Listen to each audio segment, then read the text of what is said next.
hidup kita ini menjadi hidup yang penuh makna, penuh hikmah, penuh dengan kita terus berpikir, merenung kemana kita akan pergi selepas dari kita hidup kita ini.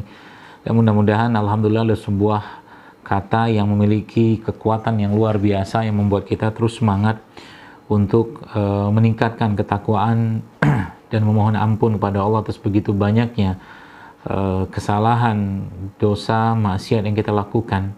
Dan salah satu nikmat tersebut adalah Allah tutupi dosa-dosa kita, Allah tutupi aib-aib kita, Allah tutupi semua kesalahan-kesalahan kita di depan orang lain.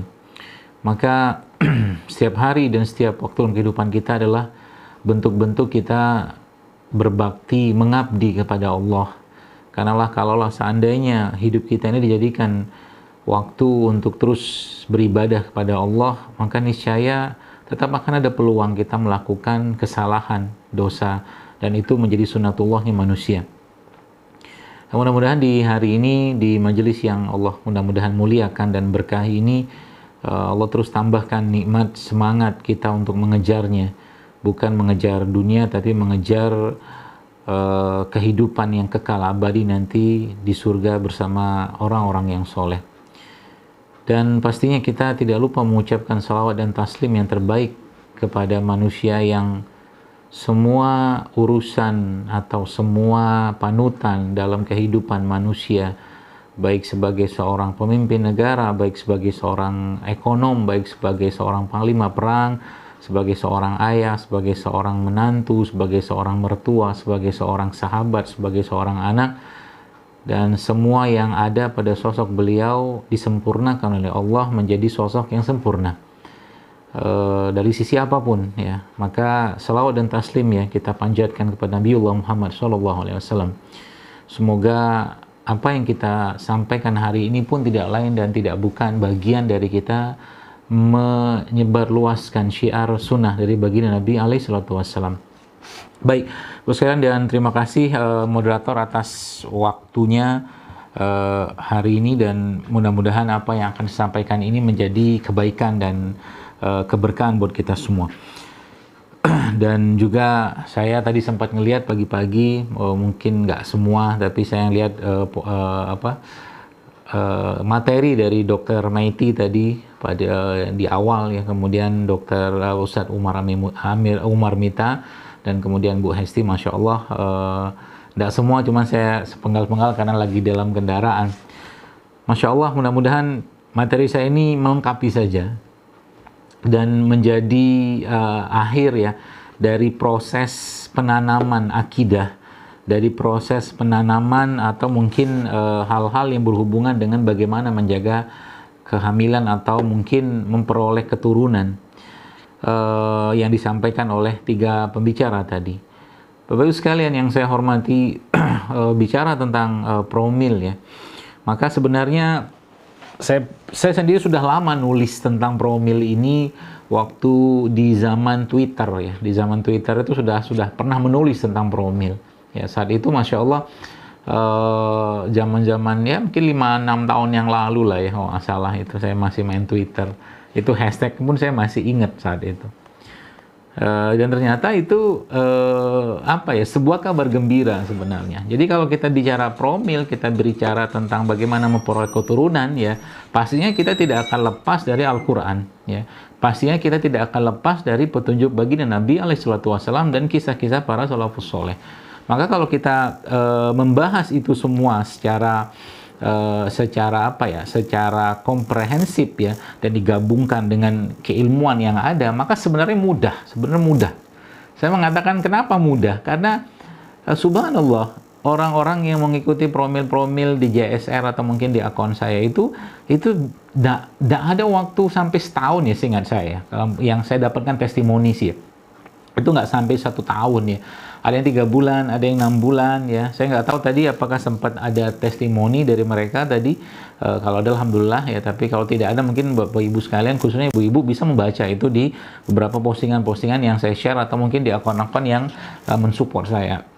Jadi Ibu sekalian, Bapak Ibu sekalian, tadi ya, kalau kita bicara Quran, maka kita harus tahu ya, atau mungkin kita harus lebih banyak menelaah bagaimana Quran membicarakan tentang sosok wanita atau mungkin sosok manusia, ya. Dan bagaimana solusi-solusi langit, ya, yang kita bisa ambil. Saya katakan solusi langit, kenapa solusi langit? Karena memang Al-Quran menjelaskan tentang itu. Contoh mungkin dalam surat Nuh. Ya, surat Nuh ini yang sering kita dengar, ya. Wa qul tastaghfiru rabbakum innahu kana ghaffara yursilis sama alaikum midrara. Jadi di situ sebenarnya sudah ada kata-kata yang jelas atau mungkin informasi yang sangat jelas dari Allah bahwa kalau mau memperbanyak keturunan atau mungkin mendapatkan keturunan, ya perbanyaklah istighfar. Ya, itu yang pertama. Di situ juga, dan selain dapat keturunan, di situ Allah memberikan janjinya juga kita akan mendapatkan harta, ya kan gitu, kebun yang luas, gitu ya, seperti itu. Nah, itu salah satu, ya. Itu salah satu bahasan Al-Qur'an atau bahasa Al-Qur'an untuk menjelaskan tentang promil ini, yang juga sebenarnya tadi mungkin Ustadz Umar Mita juga sudah menjelaskan, ya, tentang apa pentingnya, apa manfaatnya kita mendapatkan atau punya anak, ya. Ini mungkin bahasanya kembali ke akidah. Ya, jadi kalau kita bicara tentang akidah, mungkin bicara promil ini suka-sukanya Allah, gitu kan. Bagaimana seorang Nabi Zakaria alaihissalam, ya, bisa mendapatkan keturunan dalam usia yang sudah sangat tua, bahkan istrinya sudah menopause. Bagaimana seorang Maryam yang bisa mendapatkan atau dianugerahi keturunan oleh Allah tanpa ada pasangan. Jadi bagi Allah sebenarnya mudah-mudah saja. Cuman sekarang pertanyaannya, seseorang yang pengen hamil tadi atau mungkin pengen mendapatkan keturunan tadi, di mana dia meletakkan itu dulu poin pentingnya. Di mana dia meletakkan keinginan atau harapan ingin punya keturunan atau anak tadi dalam kehidupannya. Masalahnya kalau dia meletakkan itu di dalam hatinya, dia meletakkan itu di dalam katakanlah jiwanya, perasaannya yang mendalam, nah ini yang berbahaya, ya. Jadi letakkan itu dalam konteks apa? Dalam konteks sebagaimana Al-Quran menjelaskan tentang itu semua. Ya, Al-Quran menjelaskan bahwa istrimu, anak-anakmu bisa jadi musuh. Atau mungkin bahasa lain Al-Quran menjelaskan bahwa wal hayatud dunya illa mata'ul ghurur. Bahwa sesungguhnya kehidupan dunia ini ya main-main aja lah. Perhiasannya, termasuk anak-anak juga, karena itu bagian dari karunia, anugerah yang Allah berikan kepada siapa yang Dia kehendaki. Itu poin pentingnya. Sehingga keinginan punya anak ini, Bapak Ibu sekalian, teman-teman sekalian, jangan pernah dimasukkan ke dalam hati, ya, ke dalam perasaan, ke dalam keinginan yang mendalam luar biasa, sehingga nanti bisa mengganggu keimanan. Ini pesan pentingnya, ya, pesan pentingnya. Kalau Allah mau kasih, pasti kasih, tenang aja. Jadi tiap hari itu kita happy aja, banyak minta ampun, istighfar, banyak sodako, seperti itu, ya. Nah, ini bagian dari konsep akidah. Ya, kalau akidah ini kita sudah pahami, Bapak Ibu sekalian, maka asik kita, aman kita, tenang kita, nggak pusing-pusing kita.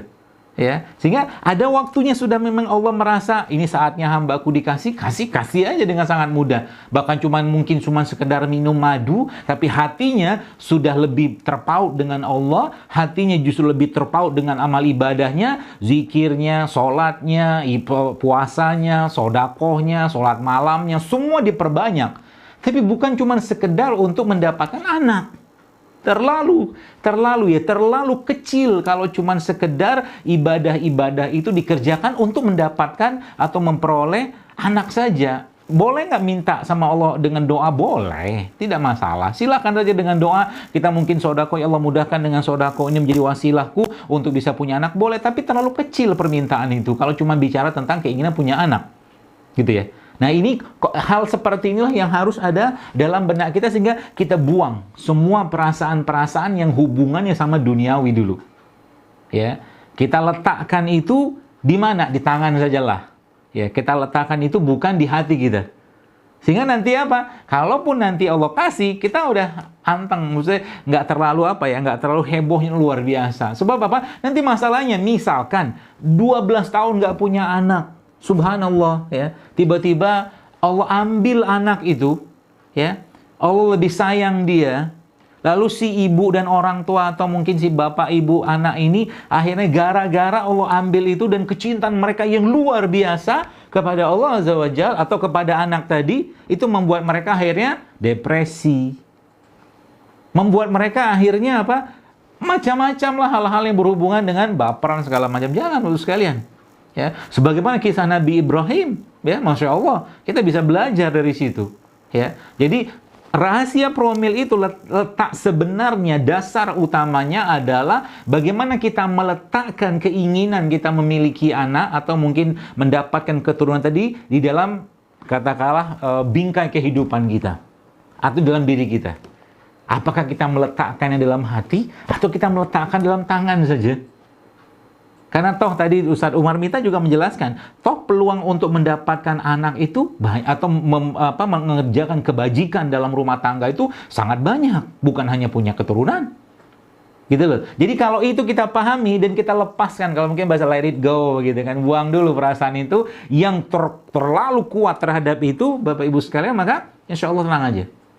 Ya, Allah akan kasih. Allah akan dengan mudah kasih. Saya katakan wallahi, demi Allah. Banyak teman-teman yang ngikut promil dan baca-baca postingan saya. Kalau Anda tanya sama mereka apa sih yang dimakan, nggak ada yang sama. Coba tanya. Ada yang makan minum kunyit, ada yang makan ini, segala macam. Nggak ada yang sama satupun. Artinya apa? Bukan masalah ininya. Paham ya? Bukan masalah apa yang mereka makan. Tapi bagaimana mereka meletakkan itu, yang meletakkan keinginan punya anak atau keturunan tadi itu di dalam kehidupan mereka. Seperti itu. Ya. Nah, tapi saya akan berikan poin-poin pentingnya. Bagaimana kita bisa berusaha, bagian dari ikhtiar atau bagian dari doa atau mungkin ya hal yang kita pengen kejar dalam hidup berupa promil ini. Apa sebenarnya poin-poin penting yang kita bisa lakukan? Nah, ini insya Allah sebenarnya ada rahasianya ya. Alhamdulillah saya dalam perjalanan saya berkecimpung lah di dunia tibu nabawi ya, atau mungkin sekarang kita membahasakannya jurus ya Rasulullah seperti ini ya. Itu ya saya mencoba merangkum itu maksudnya hal-hal yang berhubungan dengan apa yang saya pelajari ya.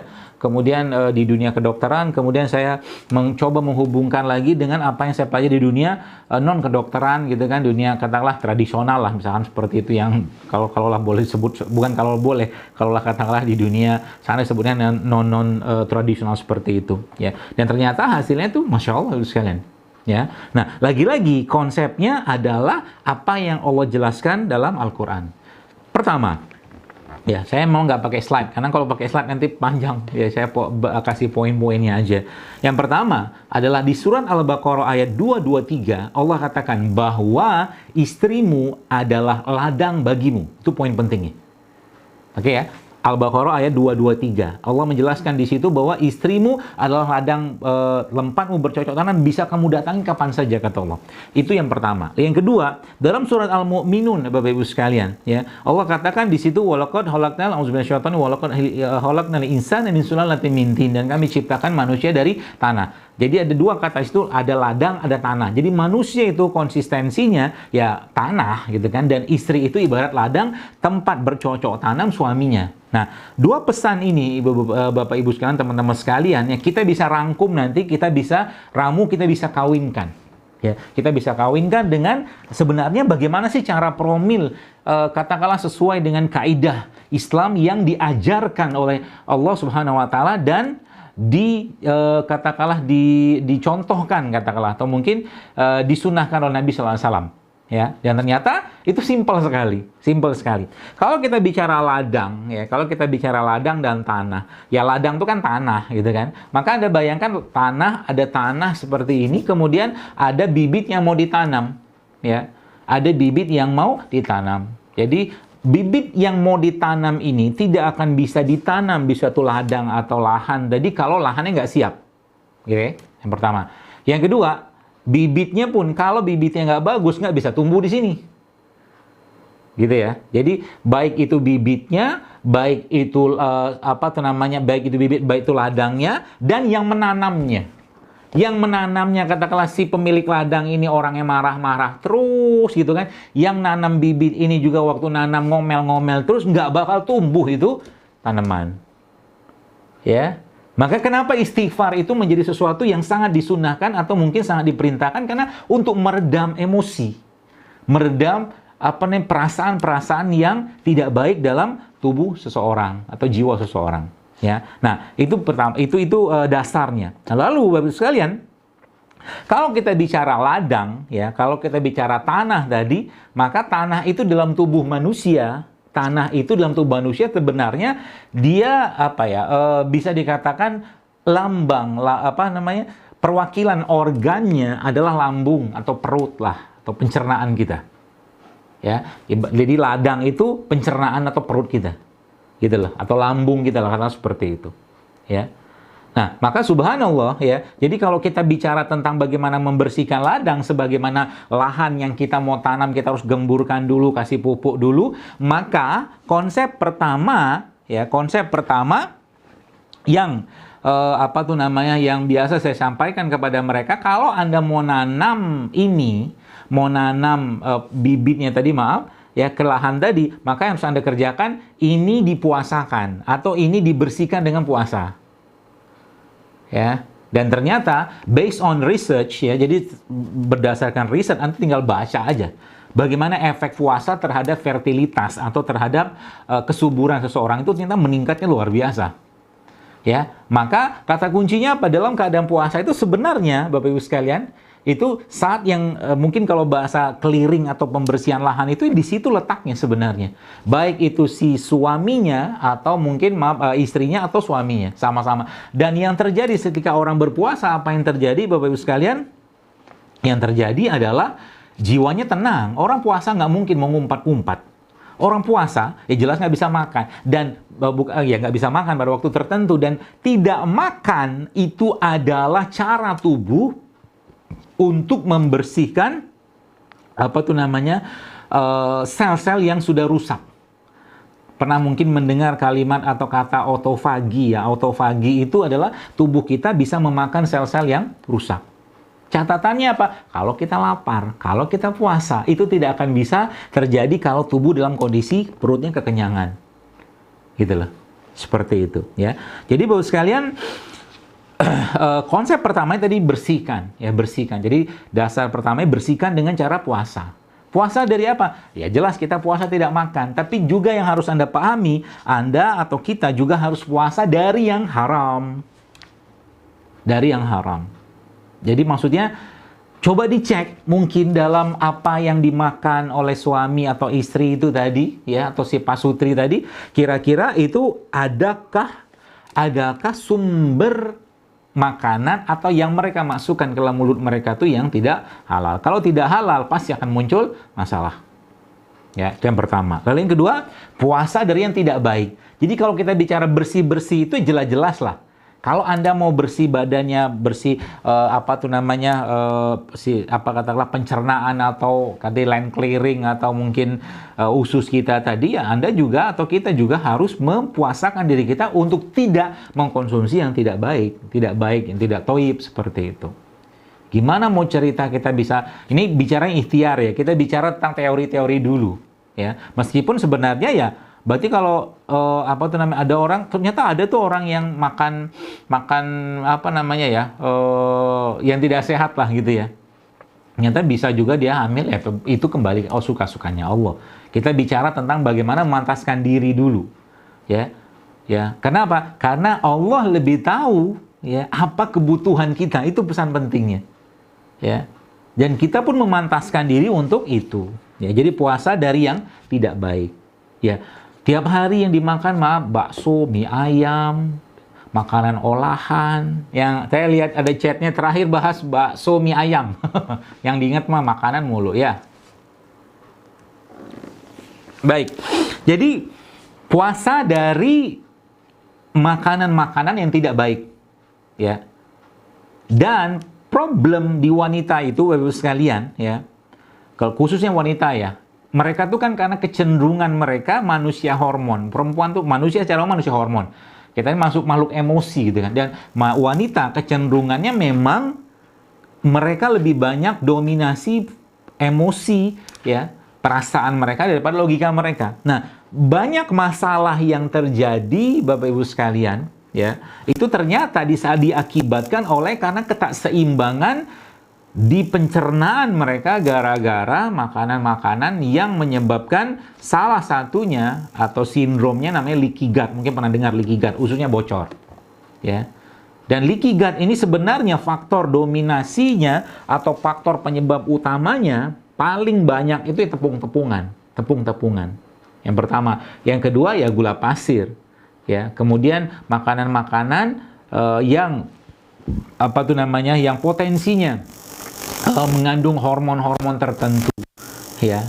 Itu mungkin Anda harus perhatikan dan puasa dari itu semua, ya. Nah, baru yang terakhir puasa dari yang tidak, atau mungkin puasa untuk tidak berlebihan dalam hal makanan. Jadi kurma bagus, madu bagus, tapi dia kalau tidak atau dikonsumsi berlebihan maka dia akan jadi masalah buat tubuh kita.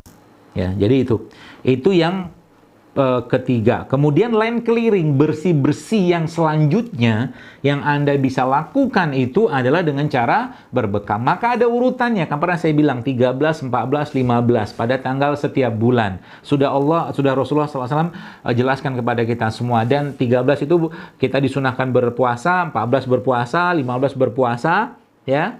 Dan 16-nya kita istirahat, baru masuk ke tanggal 17-nya atau 19-nya atau 21-nya kita disunahkan untuk berbekam. Tanggalan Islam ya. Urutannya kayak begitu. Jadi sudah bersih-bersih ini kita lakukan ya pembersihan berikutnya berupa pembekaman. Ya, maka bagaimana bekam itu sampai menyebabkan atau menguatkan promil? Karena bekam itu sendiri, Bapak sekalian, kalau tadi mungkin Dr. Meti sempat menjelaskan tentang keseimbangan gitu ya, tentang bagaimana makanan-makanan yang tidak sehat itu akhirnya menyebabkan elektron itu terpisah, radikal bebas segala macam. Nah, bekam ini dia menguatkan kembali itu dengan cara menciptakan suatu antioksidan yang ada pada tubuh kita yang kita kenal sebagai endogen antioksidan. Endogen antioksidan. Jadi endogen antioksidan ini ya yang ada pada diri kita itu dipicu dengan adanya proses pembekaman. Sehingga nanti diseimbangkan lagi sel-sel ya elektron-elektron kita yang tadi sedang terpisah. Ya, atau mungkin kita kenal itu ya radikal bebas itu dalam tubuh kita itu yaitu dipisahkan, dikasih pasangannya. Ya, itu salah satu caranya dengan cara berbekam. Itu sebabnya Nabi kita sallallahu alaihi wasallam menjelaskan bahwa berbekam pada tanggal 17 atau 19 atau 21 menyembuhkan penyakit. Ya, menyembuhkan penyakit. Jadi kalau ada janji Allah atau janji Rasul pada satu kalimat Al-Quran ataupun hadis Nabi SAW, maka kita menagih janji itu kepada Allah Azza wa Jalla. Menagih. Ya, jadi contoh misalkan gini, Nabi mengatakan bahwa madu itu ada kesembuhan. Maka ketika Anda minum madu, jangan cuma sekedar minum madu. Minta sama Allah, ya Allah sembuhkan diriku dari penyakitku dengan madu ini. Sembari apa? Tidak cukup cuma sekedar minum madu, tapi kita harus perbaiki makanan kita tiap hari. Itu sebabnya ada orang pernah yang dia mengadu pada Rasulullah SAW. Dia mengatakan, ya Rasulullah, perut saudaraku sakit, kata dia. 3 kali dia bolak-balik, terus Nabi bilang apa? Sampai 3 kali kan nggak sembuh-sembuh, tuh Nabi bilang, perut saudaramu itu yang berdusta. Bukan madunya yang keliru. Jadi kalau kita minum madu itu pantas-pantasin juga. Bapak sekalian. Diri kita tuh dengan cara kita juga menjaga apa yang masuk ke dalam tubuh kita dengan cara mengkonsumsi makanan yang halal dan baik. Ya, tadi ya kita tahu. Memang ada apa dengan bakso? Gitu kan? Ada apa dengan bakso? Ada apa dengan mie ayam? Kan gitu. Bukan masalah nggak boleh. Itu halal. Makanan halal. Insya Allah halal. Ya, tapi masalahnya tadi. Kalau Anda makan itu kira-kira dia berefek nggak ke badan secara kesehatan, ya. Kalau cuma sekedar makan-makan ya sekali seminggu, sekali sebulan atau mungkin jarang-jarang juga, ya silakan aja. Cuma masalah tiap hari makan bakso, tiap hari makan mie ayam, tiap hari makan cilok, tiap hari makan cireng, tiap hari makan empek-empek gitu kan. Emang nggak boleh makan pempek? Boleh, siapa nggak ada yang melarang. Cuma masalah tepungnya, Bapak sekalian. Ya, tepungnya itu ya, Nabi juga punya tepung ya. Tepungnya Nabi itu kan talbinah namanya, ya. Bukan tepung terigu atau tepung seperti yang kita makan sekarang. Jadi seperti itu. Nah, kemudian langkah selanjutnya Bapak sekalian ya, setelah tadi kita bicara line clearing bersih-bersih tadi itu ya. Dan termasuk juga Anda mungkin mulai rutin berjemur, mulai rutin mengkonsumsi makanan-makanan yang menguatkan. Saya akan jelaskan di poin berikutnya, ya. Nah, baru kita mulai kalau kita bicara ladang, setelah siap ditanami, digembur-gemburin segala macam, yang mau masang atau mungkin mau naruh bibit atau benih di ladang itu juga dalam kondisi yang fit. Nah, supaya dia ya, supaya dia lebih cepat tumbuhnya si bibit tadi atau benih tadi, maka berilah pupuk, gitu loh. Berilah pupuk. Konsepnya gitu aja sebenarnya. Pupuk apa yang paling bagus untuk ladang kita ini? Ya, sebenarnya kalau pakai bahasa umum ya, maka semua yang Allah ciptakan, atau mungkin bahasa saya kalau di postingan itu, produk ciptaan Allah, itu semuanya memiliki elektron yang berpasangan. Makanya saya bilang, yaudah makan aja semua, tapi jangan berlebihan. Contoh mungkin, bawang putih bisa bikin itu nggak? Bisa baik nggak buat promil? Bagus bawang putih. Baca aja penelitiannya. Atau mungkin kita bicara mungkin kacang-kacangan begini ya, ada kacang almond kayak begini, bagus nggak? Bagus, makan aja. Itu konsep umumnya. Tapi memang ada produk-produk yang memang Allah khususkan atau mungkin disebutkan oleh Nabi kita alaihi salatu wassalam yang memang sangat baik untuk membantu promil ini. Dan dari berbagai rangkuman tadi atau rangkuman produk-produk itu semua, saya mendapatkan sebuah sebuah kesimpulan bahwa memang produk terbaik ya untuk promil ini adalah semua produk yang Allah ciptakan dari turunannya produk lebah. Berarti madu kan? Madunya, propolisnya, bipolennya, royal jelly-nya, sarang madunya. Ya, bahkan kalau ketemu lebahnya lebah-lebah muda itu bisa dimakan sebenarnya. Saya dulu pernah makan tapi sudah bentuk serbuknya. Itu rasanya memang kayak susu dan itu protein asam amino tingginya luar biasa itu semua. Ya. Jadi baru kita masuk ya, tadi beri pupuk ya, beri pupuk itu, dan pupuk ini yang dia pupukin sebenarnya lahannya dipupukin, pencerahan diperbaiki, sperma diperbaiki ya, kemudian ovumnya juga diperbaiki ya, pupuk tadi ya. Jadi kayak kurma-kurma seperti ini gitu kan ya, menjadi salah satu makanan terbaik untuk promil. Makanya biasanya saya memang menyarankan ada tiga produk yang tidak boleh lepas ya sebagai bentuk ikhtiar kita untuk promil ini. Yang pertama adalah madu, yang kedua adalah kurma, yang ketiga adalah zaitun ya. Jadi ada lemaknya di situ ya, ada asam amino di situ, ada serat di situ ya, ada enzim, komplit semua pada di situ ada semua ya. Jadi fungsi mereka ini sebenarnya ya, ketika orang sudah merutinkan berpuasa, puasa sunnah ya, atau mungkin sekarang orang-orang barat mengenalnya ada intermittent fasting, nggak usah ribut-ribut atau ribet-ribet intermittent fasting, udah mah kita ikutin puasa sunnah aja. Puasa sunnah Rasulullah itu sebenarnya kan simple. Anda intermittent fasting, kita puasa dari jam 4, katakanlah kita sahur itu kan jam 4, kemudian kita baru berbuka pada jam 6, berarti sudah sekitar 14 jam kita berpuasa, terus kita makan, habis itu mungkin makan setengah jam lah, habis itu apa makan lagi? Ya umumnya sih tidak, udah cukup penuh perutnya, berarti kita puasa lagi kan sampai paginya, maka itu intermittent fasting sebenarnya.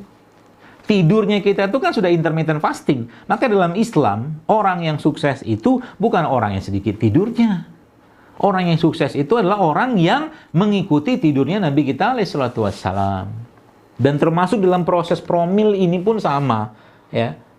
Semua hal-hal yang berhubungan dengan sunnah-sunnah Nabi SAW, kerjakan semua. Itu pesan pentingnya. Tidurnya Nabi ikutin. Bangunnya Nabi ikutin. Sholat malamnya Nabi ikutin, zikir Nabi ikutin, sedekah ikutin semua. Ya, maka nanti akan ada keberkahan dari Allah kepada kita semua dari itu, ya. Baik. Jadi tadi ya tentang bekam puasa ya, tadi menguatkan dari produk pun, makanya banyak yang kemudian saya coba tarik lagi, terus apa yang Allah ciptakan. Jadi di luar dari yang Allah ciptakan di negeri lain, misalkan kurma kan nggak tumbuh secara baik di Indonesia ya, tumbuhnya di Timur Tengah sana, maka Allah juga menciptakan yang memang disesuaikan dengan kondisi tempat. Nah, maka disitulah letaknya ya. Jadi di situ saya mendapat kesimpulan, ternyata kalau kita bicara promil, maka semua jenis yang Allah ciptakan pada satu tempat itu yang mengandung khasiat untuk meningkatkan atau memperbaiki metabolisme tubuh kita, itu Anda makan aja ya. Ada yang pakai misalkan ramuan ultimate kunyit gitu kan, kunyit, kemudian serai, kemudian jeruk nipis gitu ya. Atau juga ada yang kemarin pakai resep POS yang saya share itu, ya Power of Six itu sebenarnya resep buat promil juga. Ya, jadi kalau teman-teman mau pakai itu, insya Allah sangat powerful juga itu. Ya, itu banyak herbal-herbal yang saya nyebutnya itu raja-raja herbal, king herbal gitu kan. Di situ pada ramuan itu ada jahe, ada kayu manis, ada temulawak segala macam. Kurkuminoidnya tinggi di situ. Ya, jadi itu salah satu yang kita bisa lakukan. Jadi maksud saya,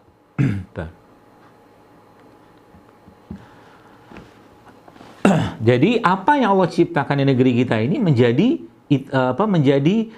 salah satu pilihan kita untuk bersyukur dengan nikmat Allah yang Dia berikan kepada kita semua. Sehingga ya kayak kunyit, jahe, lengkuas, serai, ini semua Bapak sekalian, ini resep promilnya gitu kan.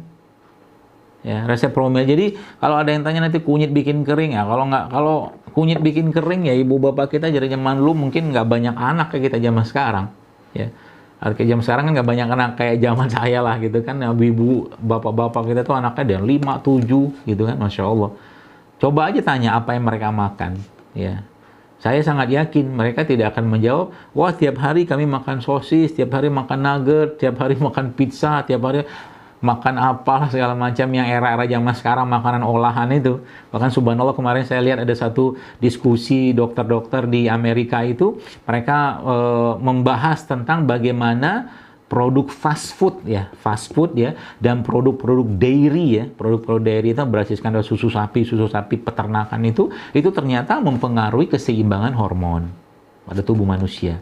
Bahkan maaf itu di situ diperlihatkan gitu kan, ada foto ada seorang laki-laki yang Masya Allah ya, subhanallah, maaf payudaranya itu seperti payudara perempuan ya, pada laki-laki. Kenapa? Karena keseimbangan hormon.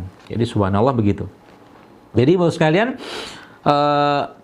produk ciptaan Allah seperti ini ya sebenarnya kalau kita bicara pada konteks mereka sebagai supplier ion atau elektron supplier, yang maka mereka supplier elektron ya.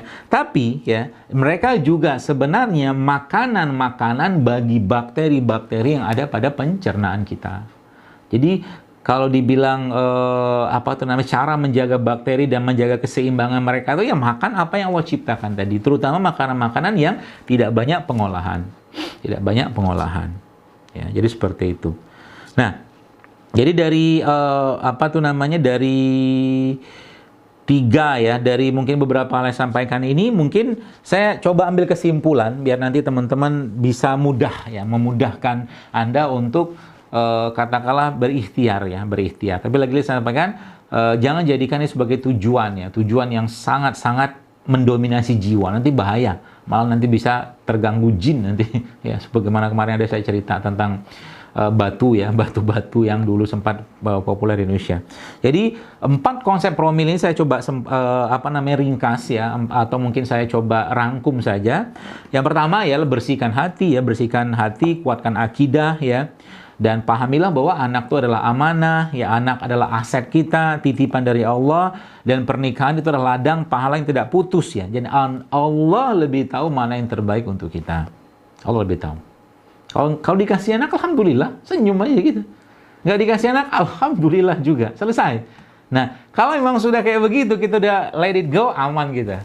Ya, kita tidak meletakkan keinginan yang berlebihan, karena Allah jauh lebih tahu tentang apa yang dibutuhkan oleh ciptaan daripada kita sendiri. Kita kan ciptaannya, seperti itu. Ya. Dan jangan biarkan keinginan atau harapan punya anak ini menjadi fitnah dalam dunia Anda. Jangan. Fitnah itu maksudnya jadi cobaan gitu, terlalu berlebihan. Jangan, nggak usah, biasa aja lah. Ya, seperti itu. Ya. Nah, yang kedua, ya, konsep yang kedua adalah bersihkan ladang. Ya, bersihkan ladang tanah tadi dengan puasa, dengan bekam, termasuk juga tadi lupa saya sampaikan, di situ Anda mungkin juga perlu membiasakan atau mungkin perlu juga memasukkan di situ konsep atau mungkin makanan-makanan berbasiskan atau minuman berbasiskan probiotik, ya, fermentasi. Itu juga sangat baik untuk membantu ini. Dan yang ketiga, isi dengan produk ciptaan Allah. Ya, halal thayyib ya, tidak berlebihan, rempah rimpang ya, ada kurma ya, lemak-lemak yang baik seperti zaitun, mungkin juga di kacang-kacangan itu ya, bisa Anda pakai ya, seperti itu. Kemudian yang keempat ya, tawakal. Udah selesai gitu. Ikhtiar sudah jalan, ya, termasuk ya gunakan ikhtiar-ikhtiar langit, ya. Gunakan ikhtiar-ikhtiar langit dalam bentuk apa? Sodako. Lakukan sunnah-sunnah Nabi yang belum pernah kita kerjakan. Minta doa pada anak yatim. Jadi daripada menghabiskan uang untuk beli ini itu segala macam yang belum tentu jelas, ya. Kalau kadang-kadang saya katakan, ya lebih baik Anda habiskan uang Anda, sisihkan itu atau belanjakan itu jalan Allah untuk pondok, untuk anak yatim, fakir miskin, duafa, dan minta doa mereka untuk Anda diberikan keturunan. Seperti itu. Jadi akhirnya hidup kita itu tenang, Bapak sekalian. Ya, tenang. Tenang kenapa? Tenang karena memang bukan itu tujuan. Bukan sekedar itu tujuan dari pernikahan, kan gitu tadi Ustaz Umar kita menjelaskan, ya. Kita punya tujuan lain yang jauh lebih besar dari itu, ya. Maka beberapa poin-poin ini bisa Anda pakai, ya, dan insya Allah ikhlaskan niat karena Allah, ya, dan goal akhirnya kalaulah nanti punya anak, maka Anda atau kita sebagai orang tua harus mengambil tugas atau amanah yang sudah Allah sampaikan atau firmankan dalam Al-Quran berkaitan dengan mendidik anak, yaitu apa? Yaitu doa yang sering kita baca atau kita dengar, Rabbana hablana min azwajina wa zurriyyatina qurrata a'yun waj'alna lil muttaqina imama. Kita punya anak bukan untuk mendidik dia menjadi seorang dokter, bukan. Menjadi seorang katakanlah pilot atau apapun profesi-profesinya, bukan. Kita diberi amanah oleh Allah untuk mendidik anak kita menjadi pemimpin. Itu menjadi pemimpin. Untuk mendidik seorang anak menjadi pemimpin, Bapak-Ibu sekalian, ya, maka tidak akan mungkin bisa diberikan kepada orang-orang yang tidak bisa memimpin dirinya. Tidak akan bisa. Memimpin dirinya dia nggak bisa, gimana mau dikasih anak? Gitu loh. Allah memberikan itu karena Allah jauh lebih tahu daripada kita. Ya. Nah, jadi kalau kita sudah memahami, ya, menjalani ini semua itu dengan bahasa-bahasa keimanan, ya, apa tujuannya, apa keinginan Allah, kehendak Allah dari ini semua, apa yang Allah inginkan dari ini semua dalam kehidupan perjalanan kita, katakan Anda yang promil atau apapun itu, maka kita akan lebih tenang hidupnya, ya, lebih tenang hidupnya. Ya, sehingga nanti promil itu menjadi ya ada ikhtiar tetap kita kerjakan, tapi subhanallah ketika jauh lebih besar hal-hal yang berhubungan dengan Allah yang kita kerjakan, bisa jadi ya subhanallah, ya, minum kunyit hanya kunyit doang gitu misalkan, hanya minum serai doang, katakanlah dia makan bawang putih dimasukin dalam sup segala macam, ternyata di situ Allah memberikan keturunan. Ya, Allah begitu mudah menjadikan sesuatu kalau dia berkehendak. Ya. Terakhir mungkin sebelum saya kembalikan pada moderator, ya, salah satu nabi, ya, saya pernah disebutkan dalam sebuah kisah, beliau itu sakit. Karena nabi tersebut berdoa pada Allah untuk diberi petunjuk, ya, apa obat yang bisa diberikan kepada dirinya atau mungkin untuk dia konsumsi agar dia bisa sembuh. Dan Allah mewahyukan kepada nabi tersebut untuk memakan tumbuhan-tumbuhan tertentu, ya. Kemudian dengan izin Allah, nabi tadi akhirnya sehat kembali. Tak lama kemudian beliau sakit, sekalian, lalu subhanallah, ya, ternyata beliau langsung meminum tumbuhan yang dulu dia pernah minum pada saat yang pertama, karena sakit yang kedua itu juga sakit yang sama, dan ternyata saat itu tidak sembuh. Poin pentingnya apa? Ya, di yang kedua tidak ada doa. Tapi yang di pertama, sang nabi tadi, ya, memasrahkan dirinya kepada Allah, ya, akhirnya Allah kasih petunjuk kepada dia untuk mengkonsumsi tumbuhan-tumbuhan tertentu. Saya kira mungkin cukup. Wallahu taala alam, semoga bermanfaat, dan saya kembalikan lagi kepada moderator. Mudah-mudahan apa yang saya sampaikan ini bisa dipraktekkan teman-teman semua, dan lagi-lagi kalau nanti insya Allah mudah-mudahan Allah berkahi, ya, Allah mudahkan yang sudah punya keturunan pun nanti, ya, bercita-citalah untuk menjadikan keturunan tersebut atau anak-anak keturunan kita menjadi pemimpin, ya, orang-orang besar, orang-orang hidupnya penuh manfaat, bukan cuma sekedar gelar dan titel, tapi hidupnya penuh keberkahan dari Allah Subhanahu wa taala. Assalamualaikum warahmatullahi wabarakatuh.